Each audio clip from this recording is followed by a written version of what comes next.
Hi అండి, నివనే కిచెన్కి స్వాగతం. ఈరోజు రెసిపీ కాజు పట్టి అండి. తక్కువ టైంలో ఒక స్వీట్ రెసిపీ, ఒక మంచి హెల్దీ రెసిపీ అంటే కాజు పట్టి అండి. పల్లి పట్టి, కాజు పట్టి. అయితే ముందుగా ఒక ప్లేట్లో 1 టేబుల్ స్పూన్ నెయ్యి వేసుకొని దీనికి ప్లేట్కి అంతా అప్లై చేసి పక్కన పెట్టుకోండి. చూడండి, ఇలా వీడియో క్లిప్లో చూపిస్తున్నట్టుగా ప్లేట్కి అప్లై చేసుకొని పక్కన పెట్టుకోండి. తర్వాత స్టవ్ వెలిగించి ప్యాన్ పెట్టుకొని అందులో ఆయిల్ వేసుకొని 1 కప్పు నేను ఇక్కడ కాజు తీసుకున్నానండి. వీటిని ఎక్కువ ఫ్రై చేయొద్దండి, జస్ట్ కొద్దిగా కలర్ చేంజ్ అయ్యేంత వరకు మాత్రమే ఫ్రై చేయండి. ఇలా ఫ్రై చేయడం వల్ల కాజు అనేది క్రిప్సీగా అవుతుంది. మనం తిన్నప్పుడు మన పంటికి అంటుకోకుండా క్రిప్సీగా ఉంటుంది. అందుకని ఇలా ఫ్రై చేసుకోండి.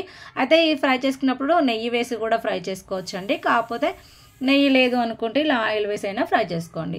మనం ఏ కప్పుతో తీసుకున్నామో అందులోకి సగం కప్పు వరకు బెల్లం తురుము తీసుకొని కొంచెం ఒక 2-3 టేబుల్ స్పూన్ల వాటర్ వేసి పాకం అనేది రానివ్వాలి. పాకం అనేది పర్ఫెక్ట్గా వస్తేనే మన కాజు చిక్కీ అనేది పర్ఫెక్ట్గా వస్తుందండి. చూడండి, చూపిస్తున్నాను. ఇలా మొత్తం బెల్లం అంతా కరిగిన తర్వాత చూడండి, ఒక గిన్నెలోకి వేసి ఇలా చూసుకోండి. చూడండి, మనం ఇలా అన్నప్పుడు అది మనకు తీగలాగా జారకుండా దగ్గరికి వచ్చేసేయాలండి. చూడండి, ఇలా ఉండాలి. ఇలా ఉంటే మనం నెయ్యి కానీ ఇలాచి పౌడర్ కానీ వేసుకునేటప్పటికి అది ఇంకా కొంచెం దగ్గరగా అవుతుంది. స్టవ్ అప్పుడే ఆఫ్ చేయొద్దండి.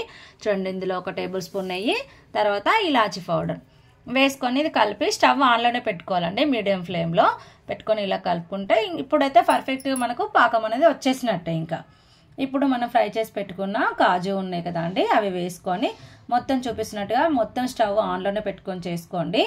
దీనివల్ల చిక్కీ పర్ఫెక్ట్గా వస్తుంది. చూడండి, ఇలా కలుపుకొని దీన్ని మనం ఇప్పుడు ఇంతకుముందు నెయ్యి రాసి పెట్టుకున్నాం కదా అండి, ఆ ప్లేట్లోకి షిఫ్ట్ చేసుకోవాలి. చూడండి, ఇలా కలుపుకొని స్టవ్ ఆఫ్ చేసుకోవాలి. స్టవ్ ఆఫ్ చేసుకొని మనం ఇంతకుముందు ప్లేట్కి నెయ్యి అప్లై చేసి పెట్టుకున్నాం కదా, ఆ ప్లేట్లో వేసుకొని కాస్త చల్లగా అయిన తర్వాతనే మనం కట్ చేసుకోవాలండి, తీసుకోవాలి. అప్పుడే పర్ఫెక్ట్గా వస్తుంది. అయితే నేను కాస్త ఎగిరితపడి ముందు తీసానండి, అందుకే కొంచెం చునిగిపోయింది. మీరు చల్లగా అయిన తర్వాత మాత్రమే ట్రై చేయండి. నేను ఇంతకుముందు చేయలేదు, ఫస్ట్ టైం చేశాను కాబట్టి